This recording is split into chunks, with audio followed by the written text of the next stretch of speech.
Basketball is my life. I have nothing else. This is incredible. This is the best grateful I've ever heard. Shooters. That's what we do. Shooters, a basketball podcast. Let's go. Season 2, episode 9, and we've got some exciting news to start off the episode. Darren was kind enough to give me 30 minutes of extra time before we started recording, and as you can hear, I've fixed my microphone, so now I can scream, get as excited as I want, and the audio will be clear. So I appreciate you guys for sticking with us for the last couple episodes, and I appreciate Darren for, putting a little bit of time, a little extra work in, and having some trust in me sorting out this problem. You're allowed an extra few minutes to get things right, but no, it does sound fantastic, and it is good news because, I appreciate all the people that there's a few people that are just like, hey, what's going on with Jack's mic? So I think we've got it back on track. You sounded beautiful the past however many episodes ago, and for whatever reason, technology did its thing, but you're back and we're back, so it's exciting news all around. Well, let's start off with our little weekly catch-up. Darren, how's your weekend? How's your week been? What's news? What have I missed out on? Obviously, living in the new house, getting settled in, but give me a nice little update. It's pretty much all happening here. It's pretty much done. We're happy. We're going well in the new place. So, we've just had a few people over just to show them the house. My brother's currently overseas, so he hasn't seen it, so he's the last one to get ticked off that list. Hope he's having a lovely time on his honeymoon right now. It's going well. But besides from that, it's just been work, basketball, house stuff. That's it. Dropped the keys off of the last place we had, so that's officially gone. New era, so it's exciting. What's happening in your world? My world, some exciting news the other day. Beth just officially finished paramedic internship, which is super exciting. So they do little end of kind of their program, which is a year-long program. They re-interview for a continued job, and then they place them in a ranking system out of all the interns. Wow. And then based on that ranking system, you get to choose the spot that you want to work and that you get to work. And so she placed in top 4. So sheesh, little subtle brag is my missus is a badass, and then got to land exactly where she wanted to work and stuff. So it's overall been a very, very happy couple days in that life. And so that's what's really been up to date with me. I'm also on my social medias, as people can see, I've been going hard, learning some video editing, putting my ideas out there. Right now, I'm averaging 100 new followers a day over 2 weeks. Right. So that's not bad at all. Wow! All right. Oh, clearly you're doing something right, but it has been good seeing the content you're putting up. You're adding in some different tricks and different flares in there as well, which I kind of like. Some new tricks to the tool bag, but I found that Beth comment funny. How it's almost like a draft lottery prospect board. She's in the lottery. She's top 5. She's well ahead of lottery actually, but that's exciting. That's good. We always like updates like that, don't we? That's for sure. And so it really was like a lottery pick, but you get to choose where you want to go. So that would definitely make the NBA a pretty big different or crazy situation. But speaking of NBA, we'll get right into it. We got some news. Darren, would you like to talk about it? Yeah, this is an interesting one. I think it's that time of the season. NBA regular season begins tomorrow, so teams are making their cuts, they're making their final choices, and Jack White and Xavier Cooks both released. I think Cooks was this morning, early hours, but so that happened. But it begs the question: can you see any of those guys in the NBL soon, or are we just pulling at strings we shouldn't be pulling at, or do you reckon it's a realistic shot that one of them might end up back here? Well, it definitely gets the people talking, doesn't it? I mean, Fab and me were on the way home from a workout this morning talking about, imagine if Xav just signed back with the Sydney Kings, how much that would change kind of the landscape of the league. I was just talking to Jack White a couple minutes ago. He said he's got some exciting news coming in the next couple days. I'm not sure what that exactly means. If that's NBL, I can imagine it's NBA. And I think most likely the situation will land where both these guys end up on the two-way contract, which is, for people that aren't really following the NBA stuff, it's pretty much the equivalent of the NBL development player situation. So they play about half the season in the G League, in the development league, and then about half the season in the NBA. And so most likely, I think that's where they'll end up. Duop Reith, who was waived a couple days ago, just from Portland, just today signed with Portland on that two-way contract. So that's kind of the situation that I think will play out. But definitely an interesting morning. Zave had that 4-year deal. It'd be interesting to see how much he gets paid out from that. But it goes to show on that 15-man roster in the NBA, it's no joke. It's even confusing for someone like me that likes to keep up to date with it like a lot. But it's even confusing like one day, like you said, like your brief waived, and then the next day it's like, no, he's actually signed. Just like kidding, he's still on the actual roster. So I don't know. It is confusing, I imagine, for someone more on the outside that's just like trying to keep up with where these Aussie talent are. But yeah, you never know what's going to happen. But that's all from me. You want to run through the games? Round 4. It's always a goodie. We will. Well, I'll quickly touch on the NBA stuff real quick because I had no idea too, and this whole thing's I've been seeing guys get waived left, right, and center. I've been following it a bit closer this year, and it's been baffling. So I've been talking to Milton Doyle about it and how kind of the process goes on. And so what they do is they'll have their kind of set 12, 13 guys. And so they'll sign guys to rosters, for roster spots, but they're non-guaranteed. All right. And sometimes they can be guaranteed. So, for example, Jack White was guaranteed like 600 out of whatever his contract was. But for the preseason, they'll bring in about 10 to 15 guys for those last 2 spots. And so if they need a wing, they're bringing in about 10 wings and they're training with them, working out with them. If they need a backup point guard, they're bringing in 10 backup point guards and they're all training with them until this very last day. And then they pick the guy that they want the most. So really what they do is they have a squad of almost 30 where really it's like 20 guys are fighting for 2 spots to see who they're going to get. Then as the season goes along, it's not guaranteed. So there's 2 little blocks you have to get through. It's about December and then February. And then once you get to February, you kind of pay the rest of your money and you're on that roster most likely. But yeah, so it's no joke. It's hard to get those last 2 spots and you're kind of chasing them. A bit different to the NBL where preseason you kind of know your team. It's locked in.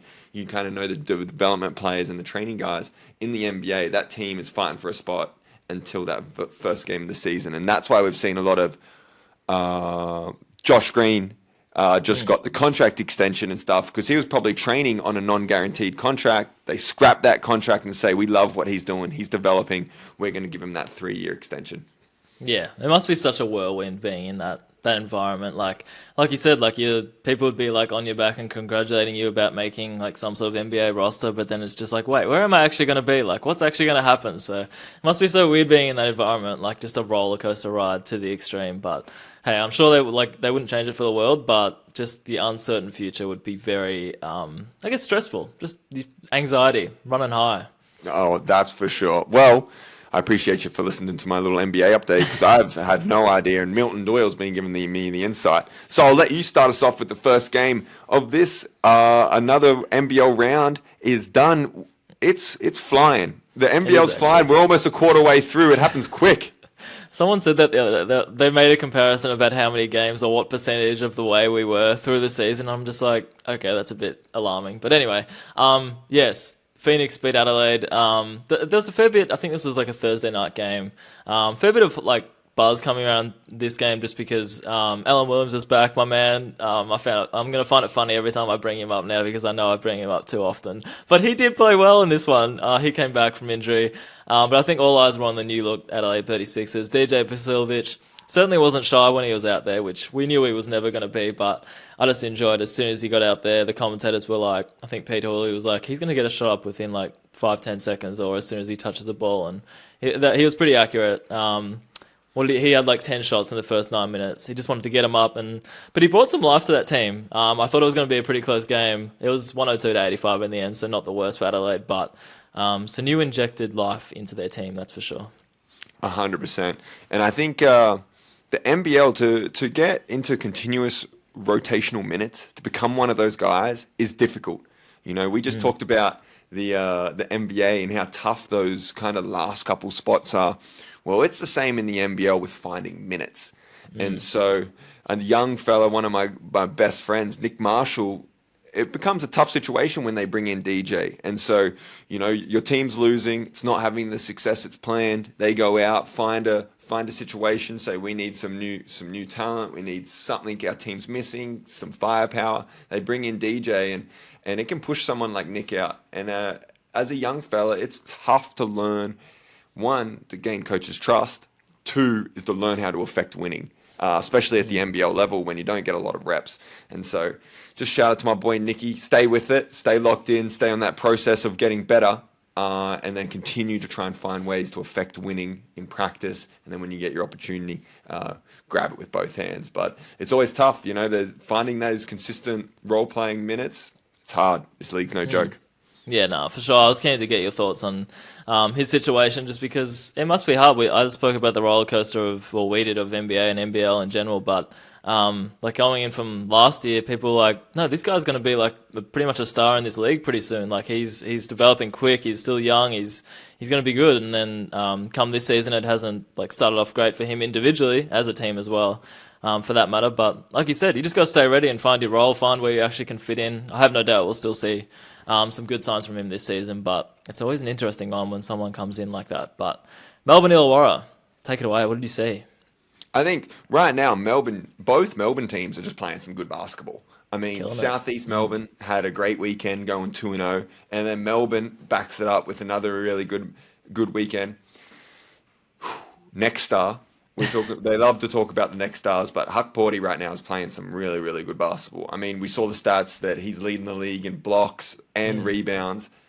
He's a presence on the rim, and not many young fellas know how to really play hard, because everyone says play hard, and everyone feels like they play hard, but then it's like, what does that really mean? Is it crashing O-boards every time? Is it being physical down the court? Is it sprinting into screens? And he has all those things. Like the max amount of minutes right now he can play is 20, because he's gassing himself. He's running shot blocks. He runs the lane hard. And right now, is he playing like the best 5-man in the league? Well, you said it. You said it. That's a conversation. The young fella is hooping, and I tell you what, it's going to be a bright career for him. JLA back. But Huck Porty is said, this is my team right now, and I'm going to keep affecting winning and finding ways to do that with his athleticism and energy.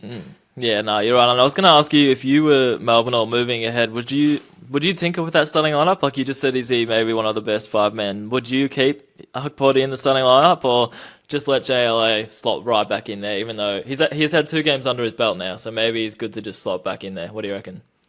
I really do think it's an overrated kind of thing. It doesn't matter too much. But saying that, as a basketball player, it feels good starting.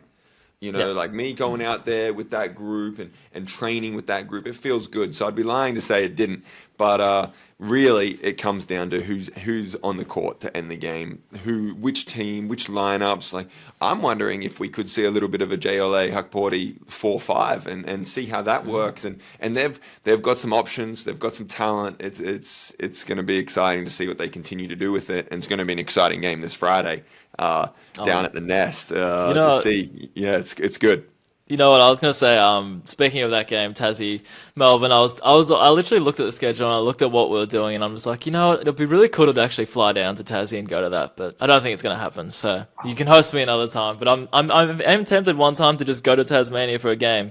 Now we're talking. I got spare rooms set up, so accommodation's free. We could find a way to pick you up, and you got a car to use. It'd be good money. It'll be fun. I just thought I actually want to do that one time this season, so I might have to look ahead rather than just thinking of it on the week. But Illawarra in a bit of hurt. Don't need to touch too much on them. They're going to figure something out, but I don't know what that is, but hopefully they do. Phoenix Brisbane again. How about Alan Williams? Pretty good, hey? No, it was a great season. It was a great weekend for him. I think he had like 22 and something in this game. And he was also letting Rocco Zakowski. I felt like he kept saying a few words to him every time he scored over him or every time he grabbed the rebound. Maybe just letting him know, like, I don't know. Like I get you getting the hype, but you probably need to add a bit more muscle, like myself, and just sort of welcoming him to the league a bit. But you love to see that type of stuff anyway.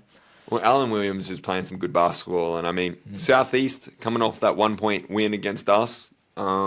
they're a good team. And the one thing that I always look around like, there's a lot of great guys in the NBL, good dudes. You won't survive very long if you're not. But being a great teammate is different, and being a great teammate is difficult. And I know that Southeast has a lot of great teammates. You Benier, legend. Matt Kenyon, legend. Reese Vague, legend. Craig Muller, legend. And so you got these role-playing dudes that are all incredible teammates. They play hard. They know their roles. They know what they do to affect winning. You re-sign 2 imports.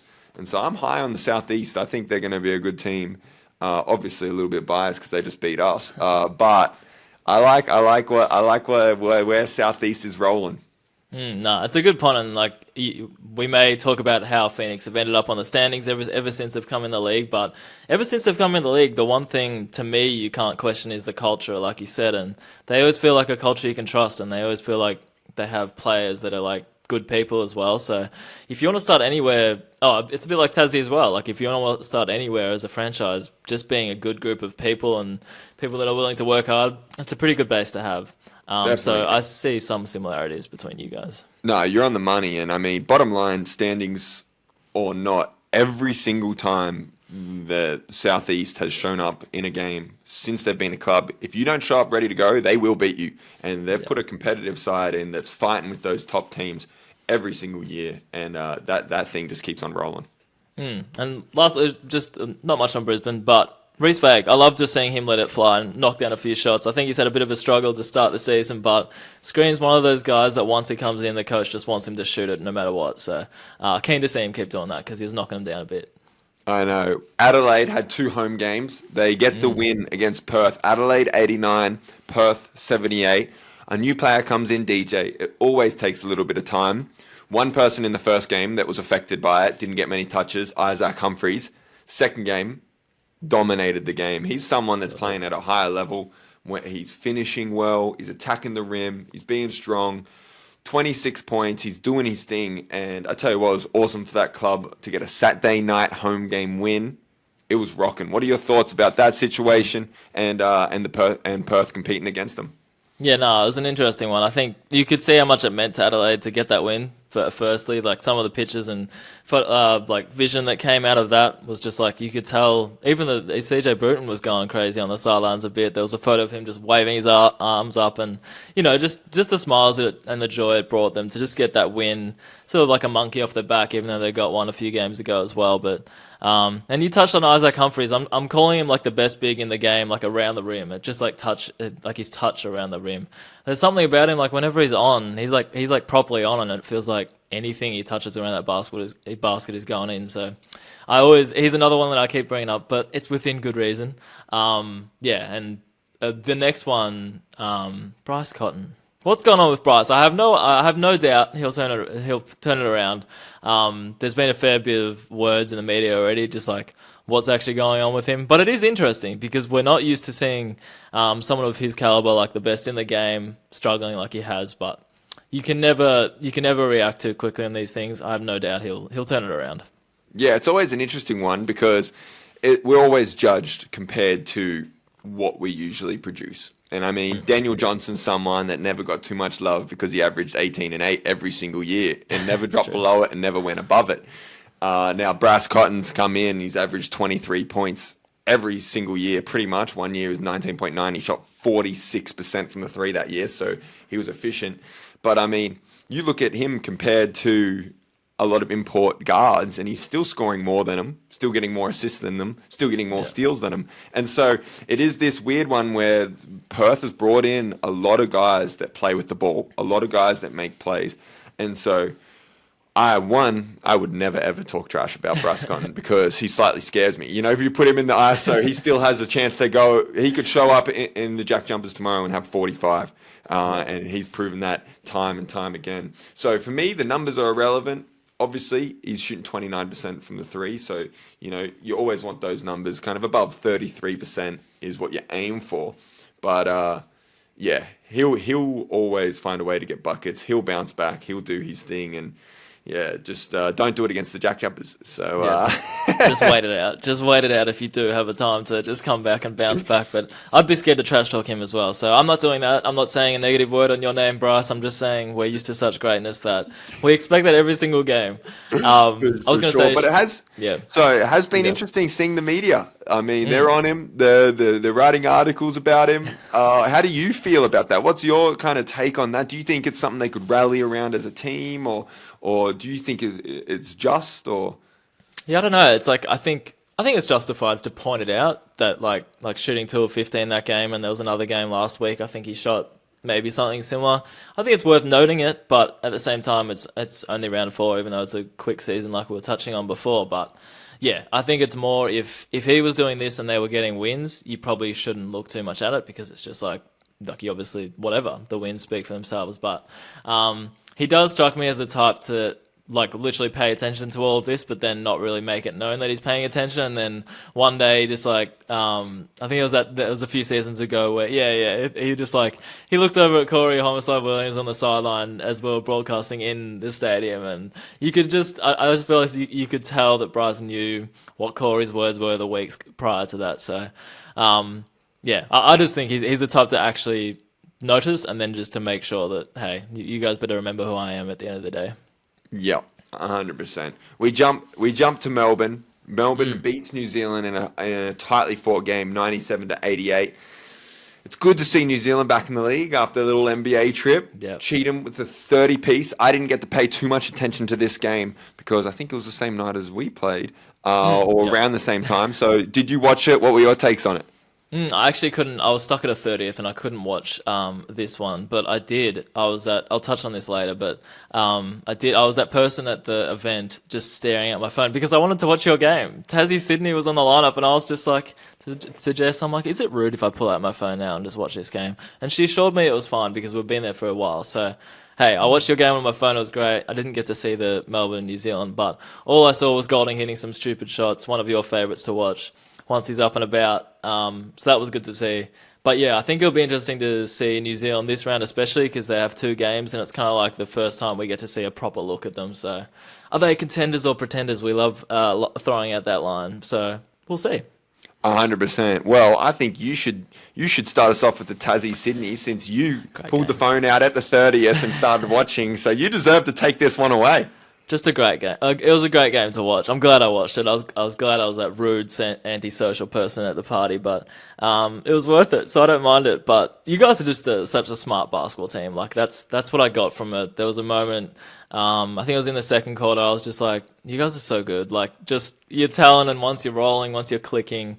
Obviously Sydney came back a bit towards the end, and it was only a 10-point game in the end, but. It's just one of those fun ones to watch. We'll touch on Jordan Crawford a bit later, but yeah, he's a baller. He can play. 100%. I want to also give some special love to Majuk Dang. Yes. Coming off missing that free throw last week, that puts a lot of pressure on yourself. You're thinking about it, you're feeling it. You know, you're putting some blame. Came out 17 points, absolute animal, 6 rebounds.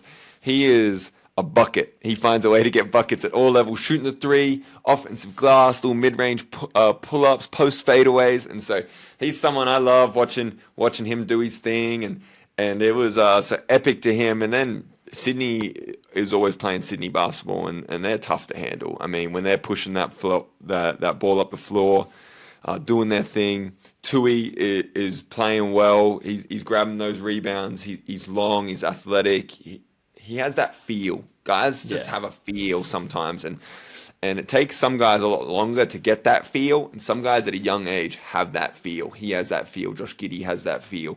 They just know how to make the right decisions. Small things. They're pushing the ball in transition. Jared Bairstow comes in, traps, the ball gets fumbled out, going into the backcourt. Tui's running. Before he saves the ball, he quickly jumps both feet into the front court, grabs it, keeps it alive, and chucks it forward. Little plays like that where the game's just working at a slower pace for him at a young age. They're going to be good and have great long careers. You're so right. Like, I was wondering, I was gonna get your thoughts on him because you obviously faced him on the weekend, but I just was curious what you thought of Alex Tilley, but saying that he has the feel for a game, I think is a perfect way to describe it because he just does so many little things. Like, and we were talking about smart basketball before. He comes across as just a smart basketball player himself. So, many little things that you have to watch to really appreciate what he does. But even things like offensive rebounding, like you said, there was a moment I was just like, I think he did like 2 or 3 in a row where he almost got it or he got a few, and I'm like, how does he keep getting to that? Like, I don't know. It probably partly the defense's fault, but partly just his wits and his timing and all that stuff as well. So he was one, and then yeah, Jordan Crawford just killer. I don't know. He just his handles so quick, so crafty. All people ever spoke about when he came into the league was his height, but he's shown it doesn't matter. Like clearly it doesn't matter. He's just fun to watch. It's cool to see because he's someone that he's been doing this in practice now.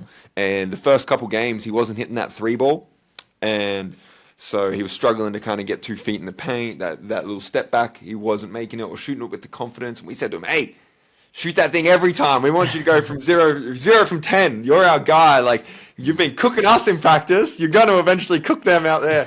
And so to see him the last 2 games, 27 last week, 32 this week, I mean, he's finding his groove. And our front court is no joke. The Jack Jumpers, we're here to play. You are. Slogan. That's your slogan or something. Do you know that was your highest score ever for your Tasmania Jack? I didn't realize that. I thought you might have, I don't know, got 110 or 100 and something once upon a time, but 105. Highest score ever. There you go, 105. I'll take it. I think I knocked the free throws in for it too, so I'll take that. But I think there's a chance we break that this year when, not sure when, but I tell you what, the boys can line it up this year. Hey, I got to pick your brain on something. Well, I got to pull you up on something, I should say. Your final free throw, there was no one lining up, so you may have been whatever. It may not have been exactly the same, but I don't think you smiled. I don't think you smiled when you did it. Wow. Well, maybe it's not something I do every single time, especially when I'm just feeling good. Okay, so a lot of times when like I'm just clear brain, just like whack, I'll shoot it. But the smile comes usually when I'm a little stressed or need just to relax it, or it's a big moment sometimes. So it's not an every time thing. It's kind of when I'm feeling the heat of the whole situation. That makes more sense. I was like, whoa, don't break your routine. Yeah, aren't you taught that you always have to do the same thing? But no, as long as you're feeling good, that's the main thing. Sure. Speaking of feeling good, go hype someone up. Hype someone up. I just want to hype someone up. Go on a bit of a rant. Anyone that's caught our attention, just give him some love. Well, I love to hype people up. We hyped him up a little bit earlier, but for me, Majuk Dang, I got to give love to my teammate. Coming out 17-6. We've been battling every day in practice, and we're making each other better. We're having fun. He's coming in here. He fits the Jack Jumpers style perfect. He's using his length. He's playing winning basketball, and he's kind of our secret weapon this year. He comes on. He does his thing. He's probably averaging 10 points a game in 12 minutes or something ridiculous. And so for him to come out after that tough weekend, got to hype up my boy Majuk, and he deserves every single second of it. Yeah, no, understandable. I think the secret weapon call is so true. I was almost tempted to, give him some love as well, even though I gave Junior Madut love last week. But I'm going in a different direction, still player-based, but Cayla George won an WNBA championship a few days ago, a week ago, or however long ago with the Las Vegas Aces. So I just found that really cool because it was mainly because she started in that one. So on the season, she only averaged 8 minutes a game, 2 points per game, and then due to their injuries for the Aces, she had to start that game. Played 30 minutes, 11 points, 4 rebounds, 3 assists, 3 steals, got the dub, got the championship. I mean, it's just one of those classic things, like, they always talk about staying ready in basketball in general, but especially in American culture, the NBA and WNBA, and that's a perfect example why. So, just a bench player, doesn't get many minutes, is relied on, not a heap, but her name got called. She had to step up, and she did exactly that. So I just found that really cool. That's incredible. Well, I'm going to back up on a little bit of story to give some reference to the Cayla George. So I went and played with Gold Coast for the off season, and so I brought Beth along with me. And so she's been dabbling in basketball, played it a little bit growing up. Kind of was playing with me. Was like, I want to give this NBL 1 thing a crack. give it a go. So she worked out with me during COVID, kind of like got in some workouts, and we were just having fun with it. And so she came up, made the team, the Gold Coast team, and the NBL North talent level is a bit different than NBL Central. NBL Central has good guys that play hard, but doesn't have that top end talent that the NBL North has, or NBL South. So we go on a road trip up north, and Beth's out there playing against Cayla George. So you got up there, you got WNBA star, WNBA champion Beth against Beth, who's plays once a week for fun. And Beth got fouled out, 5 fouls in probably about 15 minutes. But I promise you, she was giving her the elbows, cracking her ribs, and I think Cayla might have had like 35. But so shout out to Beth for battling with a WNBA champion and and trying your best. And that's what I think makes the NBL 1 such a fascinating league. Yeah, no, that's a cool story. Like, even though Cayla scored 35, maybe she averaged 40 on that season. So good job, Beth. You held it below her averages, I'm assuming. Grateful for. Wow, this is a negative space. I'm just going to start chucking up random things I'm grateful for. This is incredible. This is the best grateful for I've ever heard. I'm going to go first here. I touched on being at that 30th. So tell me if this is a very long social outing. We got there at midday and left at 6 p.m. My social battery does not last that long. But besides from me jumping on my phone, I will say that I'm grateful for just good people. So it's not even Jessie's glaring at me. No, I'm saying a good thing about your friends. Trust me. I'm grateful for good people because, like, even though it was a long time, we just kept like talking and enjoying. Well, everyone kept talking except me and a few others. But it's just nice being around a good group of people. So easy to get along with. All the same sense of humor, especially when like I'm kind of like the outsider, as in I just come in from being the partner of Jess. So yeah, good people are a good thing. I love it. I mean, 6 hours. I'm not sure. It depends how regular the catch up is. I can see why you're tired by the end of it, but I don't think it's anything too crazy. I mean, if you go and organize like a day drinks, which people love a little day drink, sometimes they'll start at 2 p.m. and go till 2 a.m. So a little bit of like a long day drink session can go forever. So there you go. There's a 12-hour kind of social hangout, which I don't do much anymore, but back in the day. Pretty sure I never did that. Nah, I was always maybe a few late nights, but now I'm just always just like, nah, get me home. There's nothing I'd rather be doing more than being in bed right now. But no, good group of people. I felt like it was a bit long, but in saying that, I got to watch your game, so I was happy either way. I like it. Well, my grateful for is just a random one. I didn't know exactly how to word it, but it's just a little story. So last week, where we've had the doubleheader, 4 games in 9 days. So the boys are a bit tired. We come in kind of midweek. It's going to be first practice back. The boys we always slagging your feet a little bit, if that isn't even a word. And so we get down to the court. We've watched film. We've lifted. Boom. I tell you what, the soccer goals are set up. Jack and Fab are picked as captains, and we pick our team, and we start practice with the most epic 10 to 15 minute game of full-blown soccer. We were sweating. We were hurting. Drim gave me a dime. It didn't count as a goal because we're only doing 3-touch rule. Majuk with a header for Fab's team to score a goal. 1-0. Fab's team got the win. But it was epic fun. It lifted the spirits, it lifted the mood.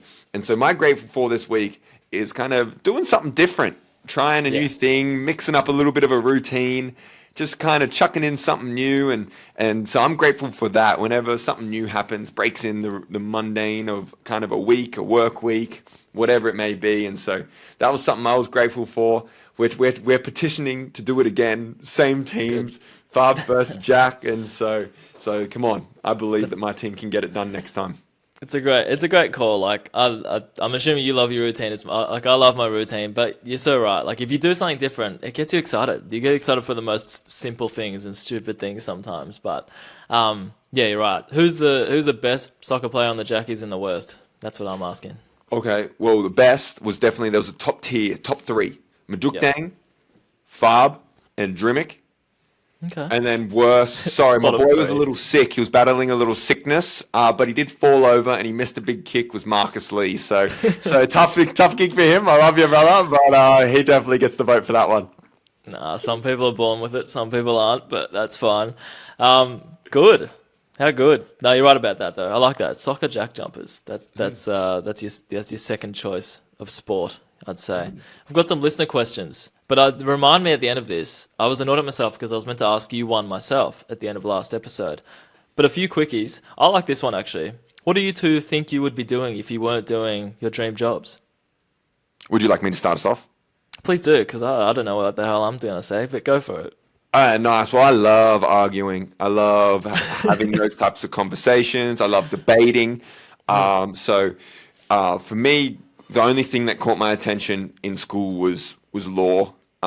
Criminal law, most likely, would have gone into something along those lines. It was a lot of reading is what turned me off, like kind of pursuing it. But right now, my passion definitely is marketing. I'm learning copywriting, kind of video editing, capturing attention, and then convincing people. Persuasive writing is what I'm currently kind of learning, taking classes on, and enjoying. So it would have maybe been law, maybe something to do with marketing or coaching or teaching if I wasn't playing basketball. Love it. Capturing attention is actually a great way of just like putting all things content into like one umbrella kind of thing. I like that. Anyway, so I don't know what I'd be doing. The only thing I was thinking of was I think it would either have to be like something sport or creativity. Something along those lines. But I don't really have an answer. It's a good question though. Like if you were just eliminated from your current role, what would you be doing? But yeah, I think it would have to be sport or something related to design, video, anything like that. Nice. Well, we've got another question. Darren, what's been your favorite season moment so far? I reckon it was just like interacting with you boys after that win, whenever the hell it was. But just talking to you, Junior Fab, I think that would be my favorite. I was thinking of like a highlight or something on screen that I've seen, but that's the first thing that came to my mind. So, yeah, what about yourself? You've had a few highs. Well, ours was the same moment. Mine was definitely that comeback win against Melbourne United. The whole afternoon, that whole environment, just a comeback win is epic. To get one in Melbourne on the road. So look at us interacting, same favorite season moments. We need to make more of them happen together. Maybe that's true. You in Tasmania. That it will have. Well, I was going to say it will happen, but I don't know about that. Tell us how the ice bars are going. I see them popping up on your story. Is that like an everyday occurrence, or just after some sort of session? Yeah, so pretty much I bought an ice tub. I got a little steam sauna on the way, trying to improve like all the systems, recovery, and Fab and me have been jumping in there. And most days, like when we got super long days and got promos and stuff, we won't get after it. But I'm about to go hit the ice tub after this actually. So we had a little training this morning, and they've been good. I get to about 8 degrees.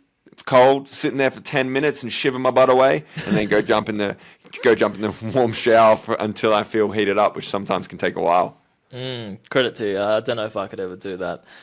So my question to you, I wanted to ask you this last week, but do you think some form of an NBL draft could ever work in this current day environment? I didn't word you up on this one, so you have to think on the spot. Well, first question, I'm going to respond to the statement you just made, which is you definitely could jump in an ice tub. I believe you, Darren. You could.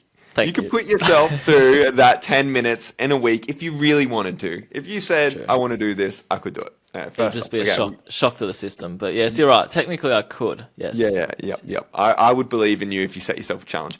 Okay. Secondly, could an NBL draft work? I don't think so. Okay.